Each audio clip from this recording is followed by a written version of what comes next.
अक्सर आप सभी ने टॉपर्स को ये कहते सुना होगा कि मैंने एम लक्ष्मीकांत 15 से 20 बार रिवाइज़ की है। बट 700 से 800 पेज की कोई किताब कोई भी 15 से 20 बार कैसे रिवाइज़ कर सकता है? How to do that? आज यही मेथड हम लोग सीखने वाले हैं। और आज हम लोग की चर्चा का विषय, चर्चा का केंद्र है संविधान की प्रियम्बल, कॉन्स्टिट्यूशन की प्रियम्बल। प्रियम्बल क्या है? प्रियम्बल कहाँ से ली गई है? प्रियम्बल अमेंडेबल है? क्या प्रियम्बल में संशोधन पॉसिबल है? और प्रियम्बल में जो वर्ड्स हैं, इंपॉर्टेंट वर्ड्स हैं, उनकी मीनिंग क्या है और उन्हें किस तरह याद किया जा सकता है, उस पर बेस्ड ट्रिक्स एंड निमोनिक्स दोनों हम लोग सीखेंगे। और यूपीएससी ने अभी तक प्रियम्बल से रिलेटेड जो भी क्वेश्चन पिछले सालों में पूछे हैं उन पर भी हम लोग डिटेल डिस्कशन करेंगे। तो चलिए ज़्यादा बातें ना करते हुए शुरू करते हैं। Let's get started. पहला प्रश्न ये है कि प्रियम्बल क्या है? Now first question arises, preamble क्या है? तो प्रियम्बल आइडेंटिटी कार्ड है हमारे कॉन्स्टिट्यूशन का। अर्थात हमारा कॉन्स्टिट्यूशन जिन जिन बातों को ग्रहण करता है उसका एक सार, उसका एक परिचय हमारे प्रियम्बल में देखने को मिलता है। ठीक है, अभी हम लोग समझेंगे कौन कौन से प्रोविजंस कॉन्स्टिट्यूशन में हैं और प्रियम्बल में उन प्रोविजंस की झलक कैसे पड़ती है। ओके, अगला प्रश्न ये है कि प्रियम्बल का प्रावधान हमारे संविधान में किस देश से लिया गया है? तो ये यूएसए से लिया गया है। यूएसए ने हमें दुनिया का पहला रिटन कॉन्स्टिट्यूशन दिया, पिछले क्लास में हम लोग पढ़ चुके हैं, और वहाँ पे उनके संविधान में प्रियम्बल शामिल थी।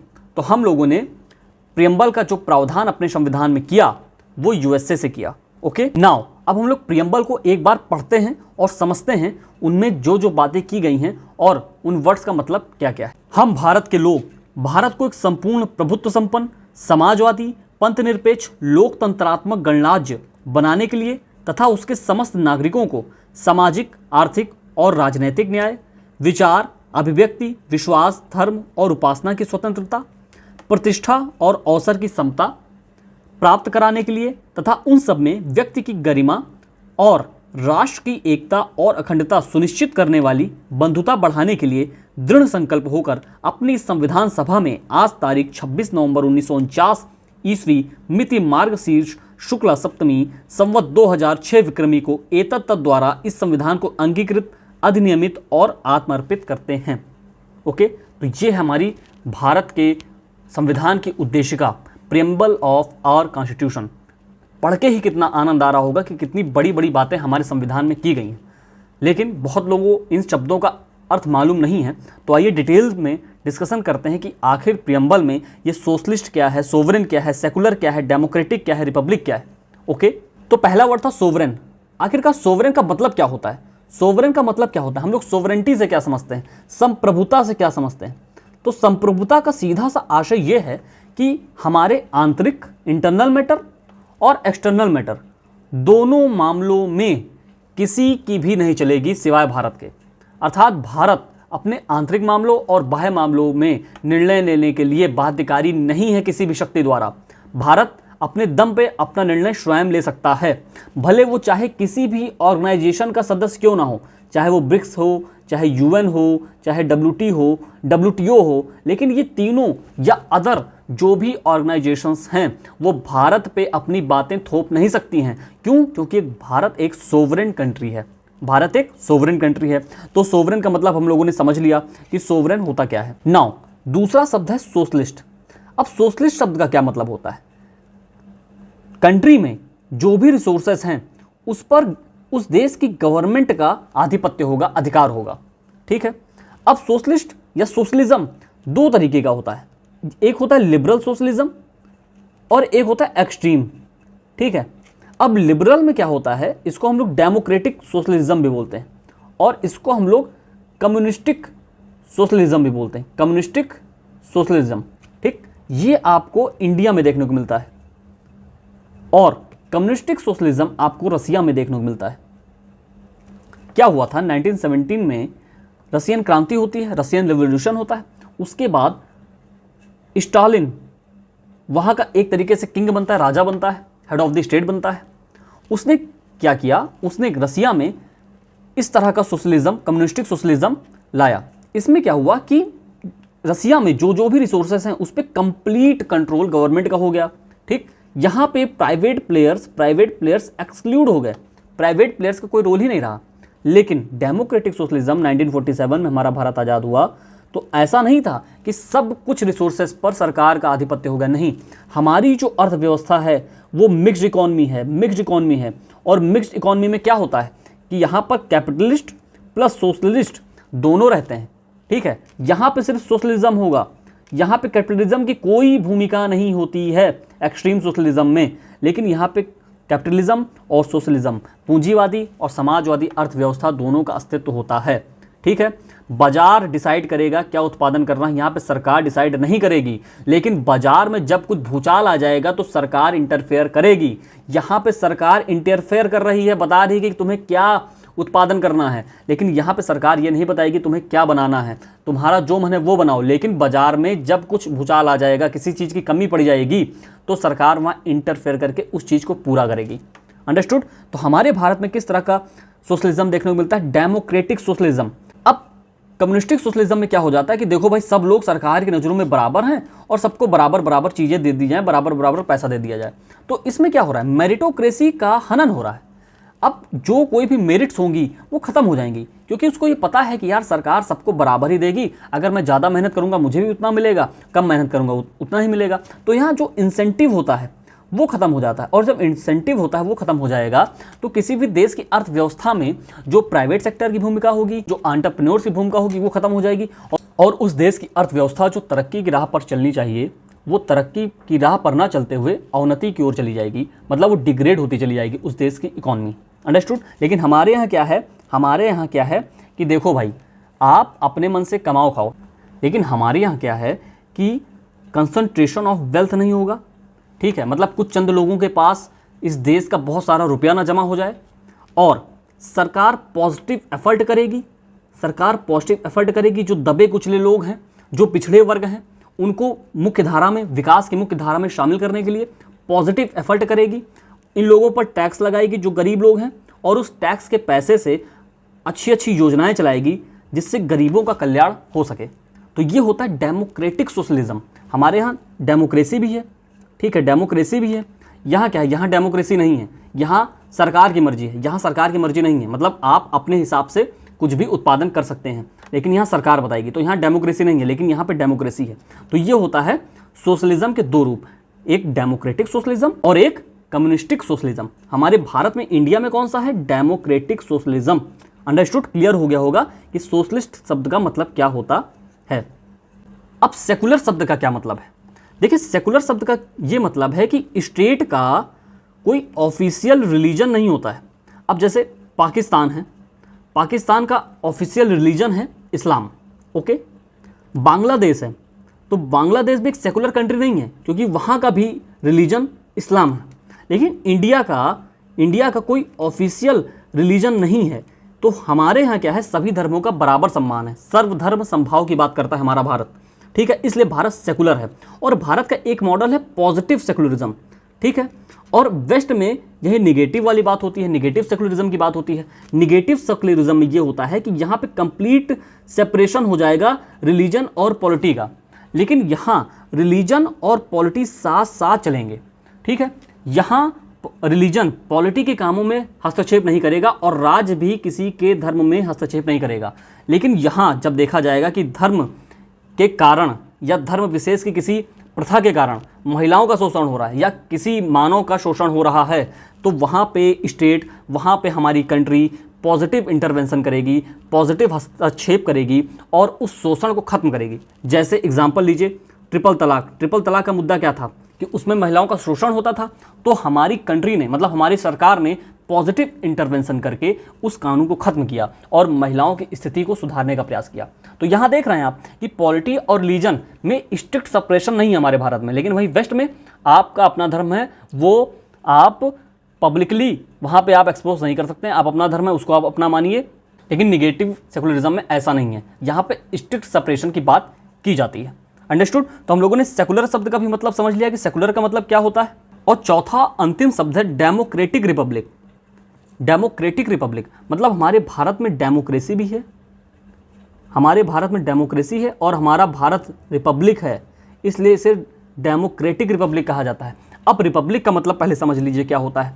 रिपब्लिक का मतलब ये होता है जो हेड ऑफ द स्टेट है अर्थात राष्ट्राध्यक्ष, हमारे देश में कौन है? प्रेसिडेंट। और इस प्रेसिडेंट का चुनाव होता है, प्रेसिडेंट इलेक्टेड होता है। जैसे हमारी राष्ट्रपति द्रौपदी मुर्मू जी का इलेक्शन हुआ है, चुनाव हुआ है, चुन के आई हैं, ना कि पीढ़ी दर पीढ़ी किसी परिवार से संबद्ध नहीं है, उनका चुनाव हुआ है। ठीक है, भले ही वो इनडायरेक्ट हो लेकिन उनका चुनाव हुआ है। ओके, इसी तरह से आप देखिए यूएसए में जो बाइडेन जी का चुनाव हुआ है। ठीक है, वो भी चुन के आए हैं। लेकिन अगर आप यूके में देखेंगे, यूके में तो वहाँ आप देखिए जो हेड ऑफ द स्टेट है वो चुन के नहीं आते हैं, वो हेरिडेटरी होते हैं। मतलब वहाँ पीढ़ी दर पीढ़ी बनते चले जाते हैं हेड ऑफ द स्टेट। जैसे अभी क्वीन एलिजाबेथ थर्ड का देहांत हुआ, अब उसके बाद उन्हीं की फैमिली से कोई बन जाएगा। ठीक है, लेकिन यूएसए में ऐसा नहीं हो सकता है। यूएसए में प्रॉपर इलेक्शन होगा प्रेसिडेंट का, वहीं हमारे देश में प्रॉपर इलेक्शन होगा प्रेसिडेंट का। ओके, तो ये होता है रिपब्लिक का मतलब। अब इसीलिए कहा जाता है कि यूके में डेमोक्रेसी तो है लेकिन यूके रिपब्लिक नहीं है, यूके रिपब्लिक नहीं है। लेकिन हमारे इंडिया में डेमोक्रेसी भी है और हमारा इंडिया रिपब्लिक भी है। रिपब्लिक का एक मतलब ये भी होता है कि प्रिविलेजेस किसी को नहीं मिलते हैं, प्रिविलेजेस किसी को नहीं मिलते हैं। हर आदमी अपने आप में समान है। ठीक है, सभी को बराबर की अपॉर्चुनिटी मिलेगी कि अपने आप का ग्रोथ कर सके, किसी को भी प्रिविलेज नहीं मिलेगा। ओके, तो ये होता है डेमोक्रेटिक रिपब्लिक का मतलब। तो हम लोगों ने इन 5 शब्दों को अच्छे से समझ लिया है कि क्या होता है sovereign, socialist, secular, democratic, Republic. अब हम लोग जस्टिस के बारे में बात करते हैं कि हमारे प्रेम्बल में 3 तरह के जस्टिस की बात की गई है। एक है सोशल, एक है इकोनॉमिक, एक है पॉलिटिकल। अब सोशल जस्टिस का क्या मतलब होता है? सोशल जस्टिस से आप क्या समझते हैं? सोशल जस्टिस का ये मतलब होता है कि जो हमारे समाज में जो बैकवर्ड लोग हैं, ठीक है, जो इकोनॉमिकली बैकवर्ड हैं या सोशली बैकवर्ड हैं या एजुकेशनली बैकवर्ड हैं, उन्हें हम लोग किस तरह अपने डेवलपमेंट की मेन स्ट्रीम में लाएं। ठीक है, किस तरह अपने डेवलपमेंट की मेन स्ट्रीम में लाएं, इसीलिए हम लोग रिजर्वेशन का प्रोविज़न करते हैं। ठीक है, इसी तरह से हम लोग गरीबों के लिए खूब सारी योजनाएं चलाते हैं, ताकि उनका डेवलपमेंट हो सके। तो ये हम लोग को मिल रहा है सोशल जस्टिस के थ्रू। अब इकोनॉमिक जस्टिस का क्या मतलब होता है कि भैया देखो सभी को बराबर रोजगार करने की छूट है, परमिशन है, सभी के लिए बराबर अवसर हैं। ठीक है, पॉलिटिकल जस्टिस का क्या मतलब होता है? आपने ब्रिटिश एरा में देखा कि वोट देने का अधिकार किस तरह का था कि भाई देखो तुम्हारे पास अगर प्रॉपर्टी है, ठीक, तुम फला धर्म से बिलोंग करते हो, तुम्हारा रिलीजन ये है, तुम्हारी प्रॉपर्टी ये है, तब तुम वोट दे पाओगे। ठीक, अब यहाँ क्या हो गया, अगर आप 18 साल के ऊपर हो गए हैं, आर्टिकल 326 में यूनिवर्सल एडल्ट सफरेज की बात हो रही है, अगर आप 18 साल से ऊपर हो गए हैं तो आपको वोट देने का अधिकार है। अंडरस्टूड? अगर आप 21 साल से ऊपर हो गए हैं तो आप पंचायत में चुनाव लड़ सकते हैं, ग्राम सभा का। अगर आप 25 साल से ऊपर हो गए हैं तो आप लोकसभा का चुनाव लड़ सकते हैं। अगर आप 30 साल से ऊपर हो गए हैं तो आप राज्यसभा का चुनाव लड़ सकते हैं। अगर आप 35 साल के ऊपर हो गए हैं तो आप प्रेसिडेंट और वाइस प्रेसिडेंट दोनों का चुनाव लड़ सकते हैं। तो आप देख रहे हैं ना कि आपके लिए पॉलिटिकल जस्टिस की भी व्यवस्था है संविधान में। आप 18 साल के ऊपर वोट दे सकते हैं और एक पर्टिकुलर एज के बाद आप विभिन्न पदों के लिए चुनाव लड़ सकते हैं। ऐसा पहले नहीं था, ये चीज़ें कुछ ही लोगों के लिए सीमित थीं। लेकिन कॉन्स्टिट्यूशन आने के बाद और प्रियम्बल में साफ तौर से मेंशन किया गया है कि हमारा जो कॉन्स्टिट्यूशन है वो लोगों के लिए पॉलिटिकल जस्टिस भी इंश्योर करेगा। अंडरस्टूड? अब हम लोग समझते हैं लिबर्टी का क्या मतलब होता है। लिबर्टी का सीधा मतलब ये होता है कि आपके डेवलपमेंट के मार्ग में कोई भी रिस्ट्रेन नहीं होगा, कोई भी ऑब्स्टेकल नहीं होगा। ठीक है, और आप अपना संपूर्ण विकास कर सकते हैं। ये होता है लिबर्टी का सीधा मतलब। खैर, जब हम लोग आइडियोलॉजी वाले क्लास में आएंगे तो लिबर्टी को थोड़ा और डीप में समझेंगे। हमारे संविधान की उद्देशिका में 5 तरह की लिबर्टी की बात की गई है। Liberty of thought, expression, belief, faith and worship. ठीक, आप विचार करने के लिए स्वतंत्र हैं, आप अभिव्यक्ति करने के लिए स्वतंत्र हैं, आप बिलीफ सिस्टम का पालन करने के लिए स्वतंत्र हैं, आप पूजा करने के लिए स्वतंत्र हैं और आप किसी भी धर्म की उपासना करने के लिए स्वतंत्र हैं। अगर आपको देखना है तो आप देखिए आर्टिकल 25 to 28 हमारे फंडामेंटल राइट में हमें ये राइट दिया गया है कि हम किसी भी धर्म की प्रैक्टिस, प्रोफेस भी कर सकते हैं, प्रचार प्रसार भी कर सकते हैं और किसी भी धर्म को मान सकते हैं, किसी भी धर्म की उपासना कर सकते हैं। ये हमारा फंडामेंटल राइट है। Now equality of status. Equality of status क्यों दिया गया? देखिए क्या होता था ब्रिटिश एरा में कि किसी को राय बहादुर की उपाधि दे दी गई, ठीक है, खुश करने के लिए। तो ये जो राय बहादुर होता था ये अपने आप को तुर्रम खान समझता था, सभी से ऊपर समझता था। लेकिन हमारे संविधान में जब आर्टिकल 18 आप पढ़ेंगे फंडामेंटल राइट में, तो वहाँ एबोलिशन ऑफ टाइटल्स की बात की गई है। एबोलिशन ऑफ टाइटल्स की बात की गई है, अर्थात संविधान की नज़रों में सभी बड़े हैं, कोई राय बहादुर नहीं होगा, कोई भी राय बहादुर नहीं होगा। हमारे संविधान की नज़रों में सभी बराबर हैं और सभी को इक्वल अपॉर्चुनिटी भी मिलेगी अपना डेवलपमेंट करने के लिए। ठीक है, पहले क्या होता था कि आप इस क्षेत्र से बिलोंग करते हैं, आप इसी क्षेत्र में जा सकते हैं, आप अन्य क्षेत्र में नहीं जा सकते हैं। लेकिन यहाँ सभी के लिए बराबर फील्ड दी गई है और जो लोग दबे कुचले हैं, बैकवर्ड हैं, उनके लिए पॉजिटिव अफर्मेशन की बात की गई है, पॉजिटिव एक्शन जिसे हम लोग रिजर्वेशन के नाम से जानते हैं, उसका प्रावधान हमारे संविधान में किया गया है। फ्रेटर्निटी की बात करें तो फ्रेटर्निटी का मतलब होता है भाईचारा, बंधुत्व की भावना। अब हमारे संविधान में ऐसे कौन कौन से प्रावधान हैं जिससे हम लोग फ्रेटर्निटी इंश्योर कर सकते हैं? आप देखिए आर्टिकल 19 में आप हमारे देश के किसी भी कोने में जा सकते हैं, बस सकते हैं, निवास कर सकते हैं, रोजगार कर सकते हैं। हमारा संविधान हमें सिंगल सिटीजनशिप की बात करता है। ठीक है, एकल नागरिकता होगी। अभी यूएसए में आप जाइए और मान लीजिए आप कैलिफोर्निया स्टेट में रहने लगे, तो आपको कैलिफोर्निया की भी नागरिकता लेनी होगी, साथ ही साथ यूएसए की भी नागरिकता लेनी होगी। लेकिन भारत में ऐसा नहीं है। भारत में एकल नागरिकता की बात होती है, सिंगल सिटीजनशिप की बात होती है। ठीक है, तो हम लोगों ने ये मतलब समझ लिया, justice, social, economic, political, liberty, thought expression, belief, faith and worship, equality of status and opportunity और फ्रेटर्निटी किस तरह से इंश्योर की गई है हमारे कॉन्स्टिट्यूशन में और किस तरह से मेंशन किया गया है हमारे प्रेम्बल में। ओके, अब कुछ इंपॉर्टेंट फैक्ट्स एंड फिगर्स देख लेते हैं कि प्रेम्बल के बारे में कौन कौन से तथ्य पूछे जा सकते हैं। अब देखिए, लक्ष्मीकांत में ये 4 से 5 पेजों में है, लेकिन हम लोगों ने इसे सिर्फ आधे या 1 पेज में लाकर समेट दिया है। ठीक है, तो यही होता है 15 से 20 बार रिवीजन आप इसी तरह से कर सकते हैं। ओके, अब देखिए इंपॉर्टेंट फैक्ट देख लेते हैं। हम लोगों ने समझा कि किस तरह प्रेम्बल हमारे कॉन्स्टिट्यूशन का आइडेंटिटी कार्ड है, माइंड ऑफ द मेकर्स है या सिनॉप्सिस ऑफ द कॉन्स्टिट्यूशन है, या इसे कुछ लोग फिलॉसफी भी कहते हैं। ये हमारे कॉन्स्टिट्यूशन का फिलॉसफी या दर्शन है। ओके, और सबसे इंपॉर्टेंट बात यह है कि ये किसी भी कोर्ट ऑफ लॉ के द्वारा इन्फोर्सेबल नहीं है। जैसे हमारा फंडामेंटल राइट्स है, इसे आप इन्फोर्स करा सकते हैं सुप्रीम कोर्ट या हाई कोर्ट के माध्यम से। ठीक है, लेकिन प्रियम्बल का अगर कहीं उल्लंघन हो जाए तो आप ये नहीं कह सकते हैं, कोर्ट से जाकर अपील नहीं कर सकते हैं कि इसको इन्फोर्स करिए, क्योंकि इन्फोर्सेबल बाय लॉ नहीं है। इसके पीछे कोई भी लीगल बैकिंग नहीं है, लीगल बैकिंग नहीं है। ओके, लेकिन सबसे इंपॉर्टेंट बात यहाँ ये आती है, जब भी मान लीजिए कॉन्स्टिट्यूशन में कोई बात ऐसी लिखी हुई है जिस पे बहुत ज़्यादा कस्समकस हो गया है, बहुत ज़्यादा एम्बिग्विटी हो गई है, ठीक है, चीज़ें क्लियर नहीं हैं, तो हम प्रियम्बल का सहारा ले सकते हैं। अर्थात प्रियम्बल के पीछे जो फिलॉसफी छिपी हुई है उसका सहारा लेकर हम उस एम्बिग्विटी को खत्म कर सकते हैं, उन बातों को एकदम क्लियर कर सकते हैं। जहाँ भी कॉन्स्टिट्यूशन मौन है वहाँ प्रियम्बल का सहारा लिया जा सकता है। ओके, और अब देखिए ट्रिक्स की बात है तो हम याद करेंगे जस्टिस कितने तरह का दिया गया है, 3 तरह का, सोशल, इकोनॉमिकल, पॉलिटिकल। तो सितंबर को हम लोग शॉर्ट फॉर्म में सेप लिखते हैं, तो आप उसे इस तरह याद करेंगे कि जस्टिस 3 तरह का है, सोशल, इकोनॉमिकल, पॉलिटिकल। कितनी तरह की लिबर्टी हैं? 5 तरह की लिबर्टी हैं। और इसकी ट्रिक्स क्या है?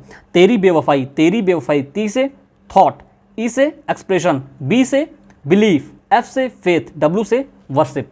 तो आप लिबर्टी कितने तरह की है? 5 तरह की लिबर्टी है। और आप इसे कैसे याद करेंगे? तेरी बेवफाई, टी से थॉट, ई से एक्सप्रेशन, बी से बिलीफ, एफ से फेथ, डब्ल्यू से वर्शिप। हिंदी मीडियम वाले भी इसी तरह से याद करेंगे और इनका हिंदी मीनिंग क्लियर हो जाएगा।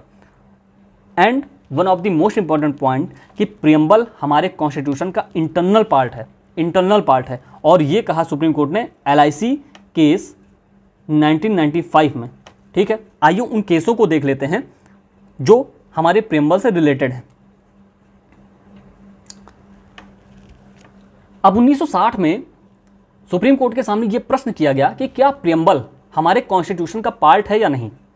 तो सबसे पहला केस इस संबंध में आता है बेरूबारी यूनियन केस 1960 में, जिसमें सुप्रीम कोर्ट ने साफ साफ कहा कि प्रियम्बल हमारे कॉन्स्टिट्यूशन का पार्ट नहीं है, और जब कॉन्स्टिट्यूशन का पार्ट नहीं है तो इसे अमेंड भी नहीं किया जा सकता, इसमें संशोधन भी नहीं किया जा सकता। बेरूबारी यूनियन केस हम लोगों को आर्टिकल 1, 2, आर्टिकल 4 जब पढ़ेंगे तो वहाँ पर डिटेल में पढ़ना है। तो यहाँ आपसे इतना जानिए कि बेरूबारी यूनियन केस में सुप्रीम कोर्ट ने कहा कि प्रियम्बल हमारे कॉन्स्टिट्यूशन का पार्ट नहीं है, इसलिए इसमें संशोधन भी संभव नहीं है। क्लियर। लेकिन नेक्स्ट केस आता है केशवानंद भारती केस, जिसमें बेसिक स्ट्रक्चर की बात हुई है। बहुत ही लैंडमार्क जजमेंट था, 13 जजों की बेंच बैठी थी, आज तक की सबसे बड़ी बेंच। ठीक है, 7-6 से फैसला आया था। तो इसमें कहा गया कि प्रियम्बल हमारे कॉन्स्टिट्यूशन का पार्ट है, प्रियम्बल हमारे कॉन्स्टिट्यूशन का पार्ट है, और जब हमारे कॉन्स्टिट्यूशन का पार्ट है तो ये अमेंडेबल भी है, इसमें संशोधन संभव है।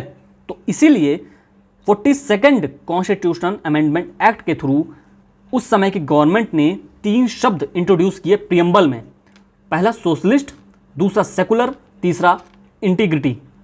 और इसको हम लोग किस तरह से याद रखेंगे? सिस्टर का शॉर्ट फॉर्म सिस, आजकल आप लोग बुलाते होंगे सिस, सिस्टर को, ठीक है, तो इस तरह से याद करेंगे। और LIC इंडिया केस में जैसा कि मैंने पहले बताया कि सुप्रीम कोर्ट ने कहा कि प्रियम्बल हमारे कॉन्स्टिट्यूशन का इंटीग्रल पार्ट है, अर्थात हमारे कॉन्स्टिट्यूशन के रग रग में समाई हुई है। देख रहे हैं ना कि कॉन्स्टिट्यूशन में जो जो बातें हैं वो प्रियम्बल में किस तरह से उपस्थित हैं, उसकी फिलॉसफी में किस तरह से उपस्थित हैं, ठीक है। चौथी बात, प्रियम्बल किस पर बेस्ड है? ये हमारे नेहरू जी ने उस समय ऑब्जेक्टिव रिजोल्यूशन पास किया था, ऑब्जेक्टिव रिजोल्यूशन पास किया था, ये उसी पर बेस्ड है। 1947 में नेहरू जी ने ऑब्जेक्टिव रिजोल्यूशन पास किया था, उसमें भी कुछ इसी तरह की बातें थी, तो हमारा प्रियम्बल उसी पर बेस्ड है, ठीक है। अक्सर ये प्रश्न यूपी PCS में पूछ लिया जाता है। अब आइए देखते हैं किस तरह से UPSC ने प्रियम्बल पर प्रश्न पूछे हैं। नाउ फर्स्ट क्वेश्चन इज, जिसे UPSC ने 2020 में पूछा, the preamble to the constitution of India is a part of the constitution but has no legal effect. अब इसको रखते हैं होल्ड पे। Not a part of the constitution, ये तो गलती हो गया, क्योंकि केशवानंद भारती केस में बताया कि पार्ट है, और फिर LIC इंडिया केस में कह दिया कि इंटीग्रल पार्ट है। Part of the constitution has the same legal effect, ये भी मैंने अभी आपको बताया कि कोई लीगल बैकिंग नहीं है, तो ये दोनों ऑप्शन गलत हो गए। चौथा, a part of the constitution but has no legal effect independently of other parts, तो ये ऑप्शन आपका सही हो जाएगा, ये कॉम्प्रिहेंसिव ऑप्शन है आपका, ठीक है। तो हमेशा UPSC के ऑप्शन में आप देखिए कि कौन सा कॉम्प्रिहेंसिव ऑप्शन है, उस पर आप लोग जाने का प्रयास करिए। Next question, the mind of the makers of the constitution of India is reflected in which of the following. ये तो कोरिया का बच्चा भी बता लेगा कि इसका आंसर क्या है, preamble, okay. Next question, which one of the following objectives is not embodied in the preamble to the constitution of India. कितने तरह की लिबर्टी थी? हम लोगों ने 5 तरह की लिबर्टी पढ़ी थी, तेरी बेवफाई से हम लोगों ने याद किया था कि 5 तरह की लिबर्टी थी, ठीक है। एक कौन सा? Thought, expression, belief, worship, faith. अब लिबर्टी ऑफ थॉट बिल्कुल मेंशन किया गया है, लिबर्टी ऑफ एक्सप्रेशन बिल्कुल मेंशन किया गया है, लिबर्टी ऑफ बिलीफ बिल्कुल मेंशन किया गया है। इसमें क्या बोला? नॉट एम्बॉडीड, तो हमारा ऑप्शन बी राइट आंसर हो जाएगा। उम्मीद है आप लोग सही जवाब दे रहे होंगे। Next question, to uphold and protect the sovereignty, unity and integrity of India is a provision made in. अब यहाँ देखिए शब्द को अगर आप गौर करेंगे, अगर आप हल्के में पढ़ लेंगे तब तो आप तुरंत प्रियम्बल लगा देंगे, तो इसका प्रोविजन आपको देखने को मिलेगा हमारे मूल अधिकार में, आर्टिकल 19 में। क्लियर? तो सही ऑप्शन हो जाएगा fundamental rights. Next question, economic justice the objective of the constitution has been provided in, मतलब इकोनॉमिक जस्टिस की बात किस किस में की गई है? Option first, the preamble and fundamental rights, अर्थात प्रस्तावना और मूल अधिकार। The preamble and directive principle of state policy, अर्थात प्रियम्बल और राज्य के नीति निर्देशक तत्व। The fundamental rights and DPSP, none of the above. अब मैंने आपको बताया था कि फंडामेंटल राइट्स में पॉलिटिकल जस्टिस की बात हुई है, लेकिन इकोनॉमिक जस्टिस की बात नहीं हुई है। अब देखिए इकोनॉमिक जस्टिस साफ साफ प्रियम्बल में मेंशन है, तो जहाँ जहाँ प्रियम्बल नहीं है पहले आप उसको काट दीजिए, ठीक है। अब जहाँ जहाँ प्रियम्बल है उसे होल्ड पर रखिए, प्रियम्बल प्रियम्बल। लेकिन मैंने आपको बताया फंडामेंटल राइट्स में पॉलिटिकल जस्टिस की बात करते हैं, इकोनॉमिक जस्टिस की बात प्रियम्बल और DPSP में की जाती है, तो हमारा बी ऑप्शन सही हो जाएगा। तो इस तरीके से हमने प्रियम्बल को कॉम्प्रिहेंसिवली कवर किया और आए हुए पिछले साल के PYQ देखा और हमने माइंड मैप के थ्रू प्रियम्बल कवर किया। आप कितनी जल्दी से जल्दी रिवीजन कर सकते हैं प्रियम्बल का इस नोट्स के थ्रू। तो आज के लिए बस इतना ही। हृदय की गहराइयों से बहुत बहुत धन्यवाद। जय हिंद।